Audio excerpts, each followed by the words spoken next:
वरुड तालुक्यातील पुसली धरणात एकाच कुटुंबातील 3 सख्या भावंडाचा बुडून मृत्यू झाल्याची दुर्दैवी घटना उघडकीस आली आहे। या घटनेमुळे परिसरात शोककळा पसरली असून संपूर्ण गावात हळहळ व्यक्त होत आहे। मृतांमध्ये पंकज उईके, प्रिया उईके आणि पवन उईके यांचा समावेश आहे।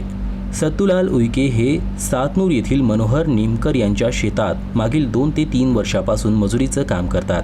त्यांची तिन्ही मुले नरखेड येथील आश्रमशाळेत शिक्षण घेत होती आणि उन्हाळ्याच्या सुट्टीनिमित्त घरी आली होती। रविवारी 17 मे रोजी सकाळी सुमारे 6 वाजता ही तिन्ही मुलं शेत परिसरात गळलेली छोटी संत्री वेचण्यासाठी घरातून बाहेर पडली। मात्र सायंकाळपर्यंत ती घरी परतली नाहीत। त्यामुळे कुटुंबियांनी परिसरात शोधाशोध सुरू केली। रात्री उशिरापर्यंत शोध घेऊनही मुलांचा काहीच पत्ता लागला नव्हता। सोमवारी दुपारी सुमारे 1 वाजता पुसली धरणाच्या पाण्यात तिन्ही मुलांचे मृतदेह तरंगताना आढळून आले।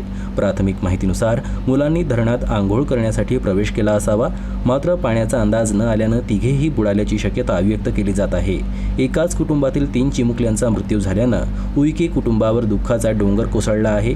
आई वडिलांचा आक्रोश पाहून उपस्थितांचे डोळेही पाणावले। घटनेची माहिती मिळताच शेंदूरजना घाट पोलिसांनी घटनास्थळी धाव घेत पंचनामा केला असून पुढील तपास सुरू आहे।